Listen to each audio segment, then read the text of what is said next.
Welcome to the EpicTV Avalanche Awareness Series. We're going to explain how to prepare your gear and yourself before heading into the mountains for a backcountry adventure.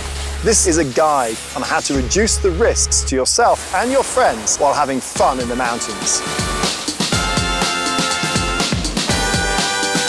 Before you expose yourself to danger in the mountains, it's vital to prepare sufficiently beforehand. With me here is mountain expert Peter BILOUS. Peter, what's the most important thing about pre-planning your trip?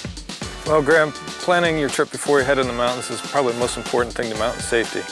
We want to make sure we have a good handle on the weather, what the avalanche danger is in the day.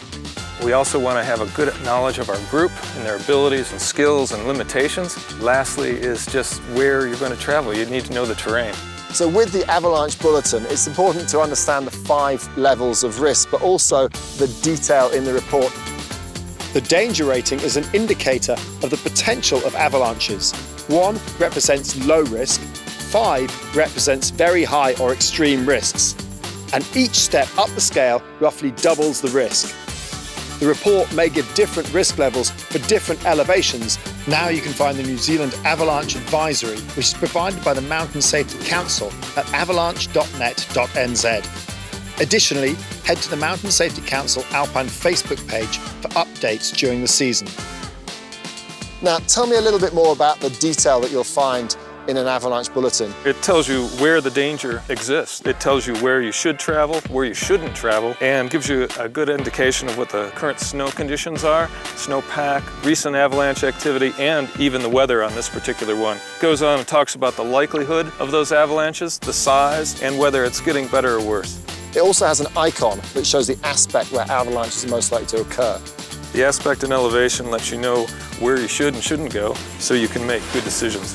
When we talk about aspect and elevation, Misha from FatMap has a really useful tool which will help you with that decision-making process. But what we wanted to do with FatMap was build a new type of map that allows people to understand the terrain as it is in real life. You know, one of the biggest problems with maps today is they're actually difficult to read and hard to extract some of the important information you need when you're making decisions in the outdoors. It's a tool that allows both amateurs and professionals to get better information about where they're going to travel when they're in avalanche terrain. If you don't know the area well, consider taking a guide, or at least talk to local experts or someone who knows the area you're going to go into well. And remember, always let people know where you're going, because conditions could change quickly in the mountains. There are 2 general types of avalanche, loose snow and slab. Peter, what is the most dangerous? We always consider slab to be most dangerous because it involves a greater mass of snow, greater mass, greater consequence. Slab avalanches occur most often in 30 to 45 degrees. However, in certain snowpack conditions, even 25 degrees can be dangerous. Loose snow or slough avalanches release from a point and spread downhill, collecting more snow.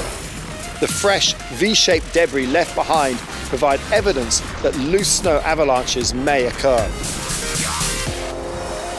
One of the best things you can do is be able to understand every word in this bulletin. It's critical, so the best way to do that is to take an avalanche course. That's a very good tip.